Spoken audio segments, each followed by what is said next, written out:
Good morning बच्चों। ये class BEd second year के लिए है। सब्जेक्ट नॉलेज एंड करिकुलम पर है और टॉपिक है कॉन्सेप्ट ऑफ करिकुलम। यूनिट 2 का पॉइंट 1 का है और पार्ट इसका टॉपिक है पाठचर्या का अर्थ एवं परिभाषाएं, meaning and definition of curriculum. ये पाठचर्या लैटिन भाषा से लिया गया शब्द होता है जिसका कि शाब्दिक अर्थ है दौड़ का मैदान। दौड़ का मैदान से यहाँ पर तात्पर्य यहाँ पर यह है कि यहाँ दौड़ शब्द का जो प्रयोग किया गया है वो छात्रों की क्रियाओं से किया गया है और मैदान को पाठ्यक्रम के रूप में दर्शाया गया है, यानी कि छात्रों को इस दौड़ के मैदान को पार करना के लिए दौड़ना है, यानी दौड़ कर ही इस मैदान को पार करना है। पाठचर्या में वे सभी परिस्थितियाँ आ जाती हैं जिनका कि नियोजन विद्यालय द्वारा छात्रों के लिए किया जाता है। वर्तमान समय में अगर देखा जाए तो पाठचर्या का रूप है काफी विस्तृत हो गया है, जिसमें केवल शिक्षण सामग्री को ही स्थान नहीं दिया गया है बल्कि शिक्षण सहायक सामग्री को भी स्थान दिया गया है, जिससे बालक के संपूर्ण व्यक्तित्व का विकास हो सके। तो इसमें जो पाठचर्या होती है केवल ऐसा ही नहीं है कि इसमें केवल शिक्षण सामग्री को ही स्थान दिया गया है, बल्कि साथ साथ में जो को-करिकुलम जो एक्टिविटीज होती हैं उनको भी स्थान दिया जाता है। शिक्षण जो सहायक सामग्रियां हैं उनको भी स्थान दिया जाता है, जिससे कि इसका उद्देश्य क्या होता है कि बालक के संपूर्ण व्यक्तित्व का विकास हो सके। अब हम बात करेंगे कि परिभाषाओं की यानी डेफिनेशंस की। तो फ्रोवेल है एक अच्छे मनोवैज्ञानिक हैं, उनका ये मानना है कि पाठचर्या को मानव जाति के संपूर्ण ज्ञान तथा अनुभवों का सार समझना चाहिए। ये यानी कि मनुष्य ने जो संपूर्ण जीवन में जो अनुभव प्राप्त किए हैं, जो ज्ञान प्राप्त कर लिया है, उसका ही सार है वो पाठचर्या होती है। मुनरो का कहना यह है कि पाठचर्या में वे सभी क्रियाएं सम्मिलित होती हैं जिनका हम शिक्षा के उद्देश्यों की प्राप्ति के लिए विद्यालय में उपयोग करते हैं, यानी कि वो क्रियाएं जिनको कि हमें शिक्षा की उद्देश्य की प्राप्त करने के लिए विद्यालय में प्रयोग करते हैं, उन सभी को हम पाठ्यक्रम में शामिल करते हैं। Curriculum includes all those activities which are utilized by the school to attain the aim of education।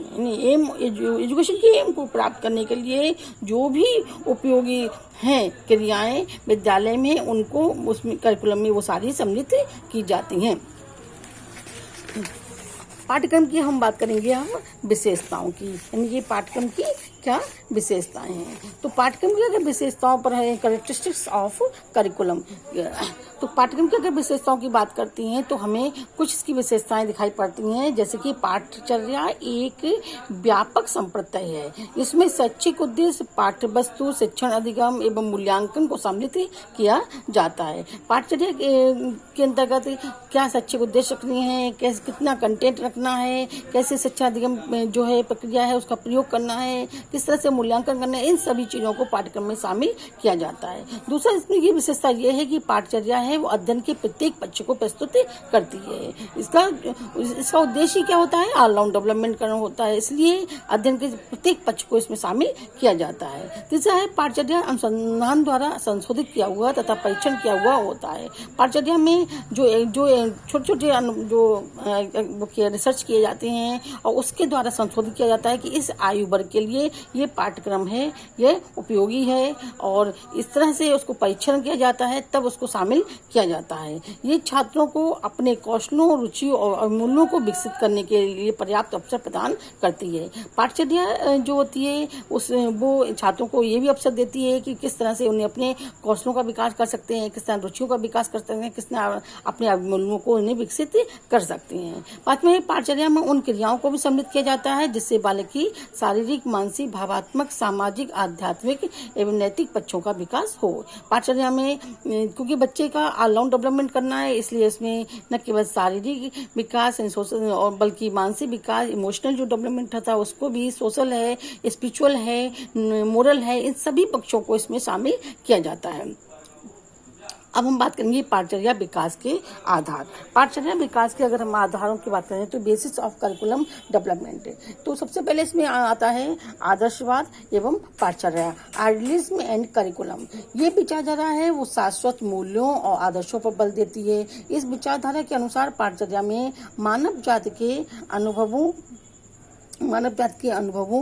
वो और आदर्शों, मूल्यों और विचारों का अधिकार का समावेश होना चाहिए।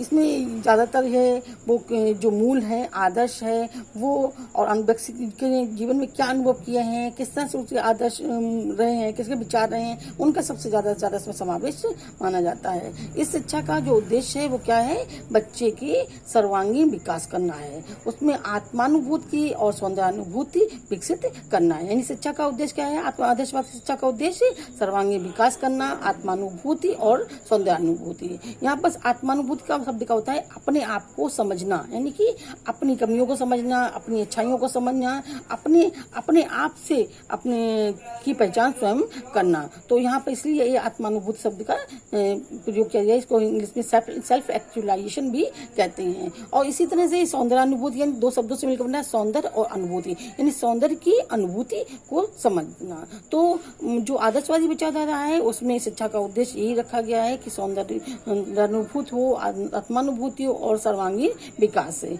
पाठचर्या में बच्चे के बौद्धिक विकास के लिए भाषा है, साहित्य है, इतिहास, भूगोल, गणित है, विज्ञान आदि विषयों को रखा गया है। और नैतिक विकास के लिए इसमें धर्म है, नीति शास्त्र है और अध्यात्म को महत्व दिया गया है। यानी कि बच्चे के नैतिक विकास में 3 विषयों को शामिल किया गया है, धर्म, नीति शास्त्र और अध्यात्म।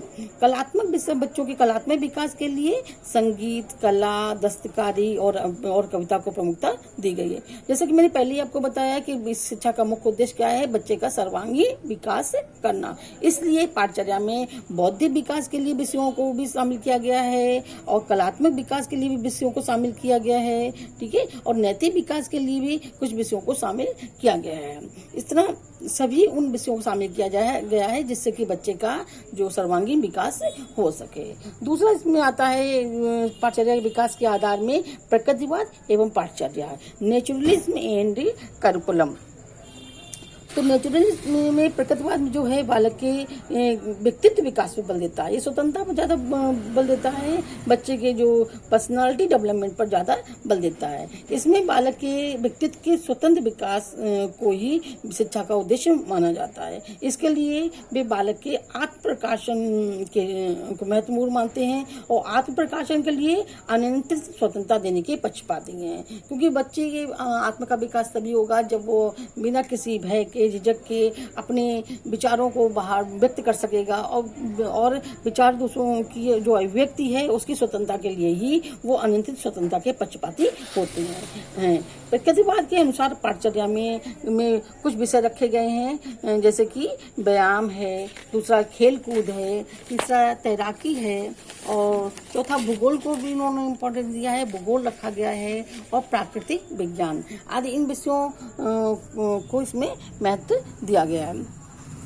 हर्बर्ट स्पेंसर हैं, वो एक मनोवैज्ञानिक हैं, उन्होंने पाठचर्या में यानी प्रकृतिवादी पाठचर्या में कुछ विषय शामिल किए हैं, जैसे कि शरीर विज्ञान, दूसरा उन्होंने स्वास्थ्य विज्ञान, तीसरा गणित है, चौथा रसायन विज्ञान है, गृह विज्ञान है, जीव विज्ञान है आदि विषयों को उन्होंने महत्व दिया है। उनका मत है कि बालकों को व्यवहारिक ज्ञान अनुभव, निरीक्षण और स्वयं करके सीखने से प्राप्त होता है, इसलिए इंद्रिय प्रशिक्षण को उन्होंने अनिवार्य बताया है। प्रयोजनवाद एवं पाठचर्या, तीसरा इसमें आता है जो प्रयोजनवाद एवं पाठचर्या यानी प्रैग्मेटिज्म एंड करिकुलम। प्रयोजनवादी हमेशा ये मानते हैं कि शिक्षा का केंद्रभूत बालक है, इसलिए इस विचारधारा को मानने वाले बालकों को शिक्षा का केंद्रभूत मानने के साथ साथ उपयोगिता के सिद्धांत पर बल देते हैं। उनका मानना है कि बच्चे को जो विषय उपयोगी हो वो उनकी ही शिक्षा देनी चाहिए। प्रयोजनवाद अनुभव केंद्रित हैं, जो मानवीय अनुभवों को ही वास्तविकता का केंद्र मानता है। प्रयोजनवाद के अनुसार पाठचर्या का आधार इस प्रकार रखा गया है। पहला है उपयोगिता आधारित पाठचर्या। उपयोगिता मतलब जो विषय हैं जीवन में उपयोगी हों उन विषयों को शामिल करने की बात, तो उपयोगिता आधारित पाठचर्या हो गई। इसके अंतर्गत वो गृह विज्ञान, कृषि विज्ञान, इतिहास, भूगोल, शारीरिक शिक्षा, स्वास्थ्य शिक्षा और विभिन्न भाषाओं को पाठ्यक्रम में स्थान देते हैं।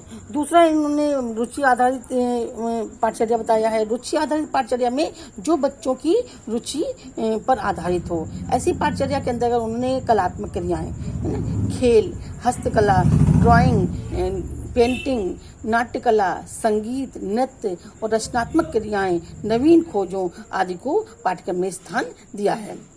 तीसरा, इन्होंने अनुभव आधारित पाठचर्या की बात की है। अनुभव आधारित पाठचर्या के अंतर्गत व्यावसायिक अनुभव और अन्य अनुभवों की बात की गई है कि जो बच्चों को होने चाहिए।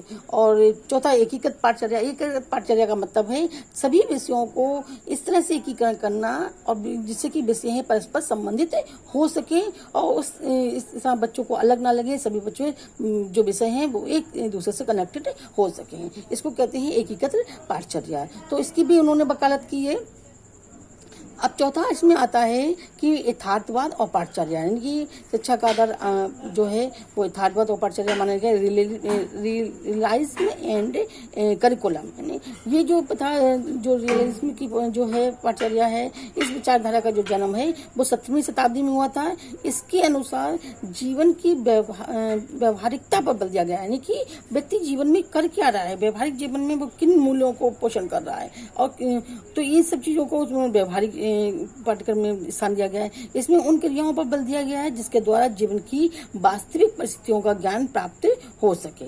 इसमें कुछ विषय रखे गए जैसे कि मातृभाषा, क्योंकि मातृभाषा का जीवन में हमेशा उपयोग होता है। बिना मातृभाषा के ज्ञान के लोग आगे नहीं बढ़ पाते हैं, इसमें मातृभाषा को ध्यान दिया है। इसके अलावा इसमें व्यावसायिक विषयों को भी पाठ्यक्रम में शामिल करने पर बल दिया गया है। व्यावसायिक विषयों को पाठ्यक्रम में शामिल करने के पीछे एक तर्क दिया गया कि मनुष्य की या बच्चे के सीखने का मुख्य उद्देश्य क्या होता है, आत्मनिर्भर होना। तो आत्मनिर्भर होने के लिए उसे व्यावसायिक विषयों की जानकारी होनी चाहिए।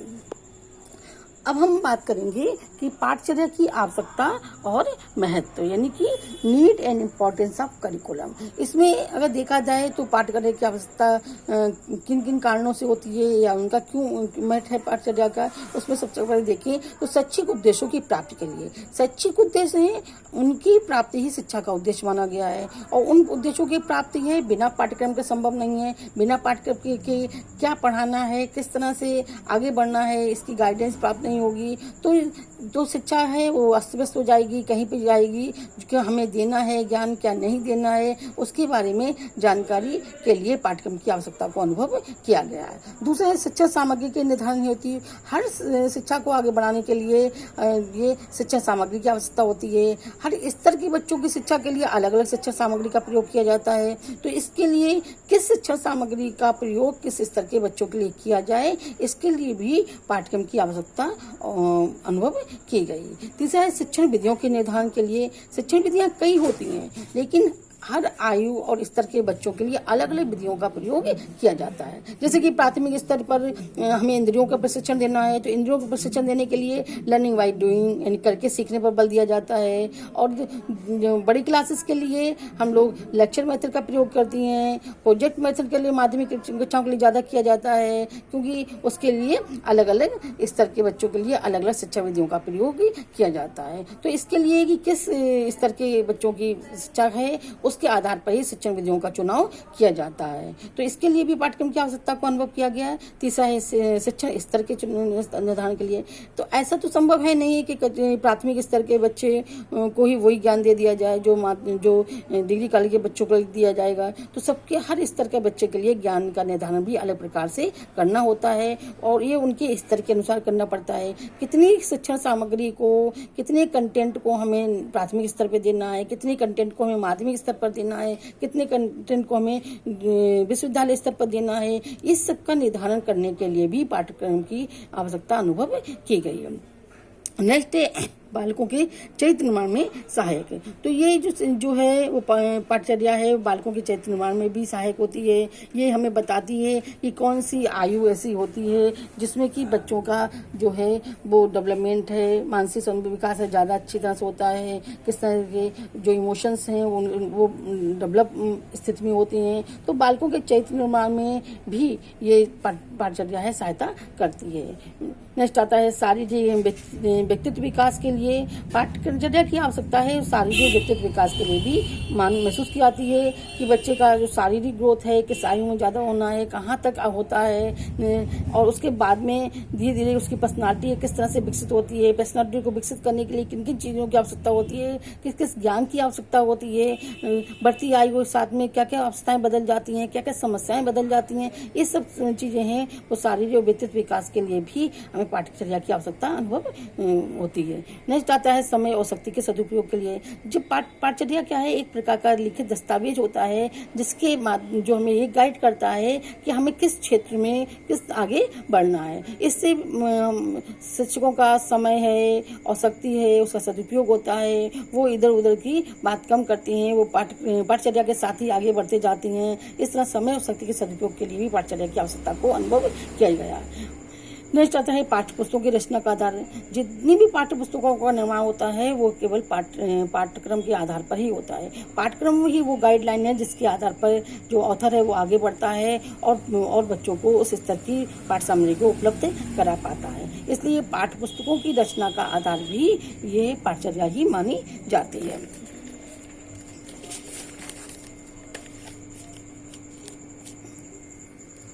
नेक्स्ट आता है प्रचलित पाठ्यचर्या की समस्याएं। जो प्रॉब्लम ऑफ एक्साइटिंग जो करिकुलम, यानी कि जो इस समय चल रहा है, एग्जिस्ट में जो चल रहा है, वर्तमान में जो चल रहा है, अस्तित्व में चल रहा है, ऐसी पाठ्यचर्या की क्या क्या समस्याएं हैं अनुभव की जा रही हैं और उन समस्याओं के कारण है इसके परिवर्तन की भी मांग की जाती है। तो मुख्य जो है प्रचलित पाठ्यचर्या की समस्याओं पर हम फोकस करेंगे कि कौन कौन सी समस्याएं हैं। सबसे पहली समस्या आती है समस्यात्मक शैक्षिक पद्धति। शैक्षिक पद्धति क्या है वो स्पष्ट नहीं है, इसलिए ये समस्या उत्पन्न करती है और शिक्षकों को भी इसमें कई बार कन्फ्यूजन की स्थिति उत्पन्न हो जाती है। दूसरा आता है सामाजिक परिवर्तन।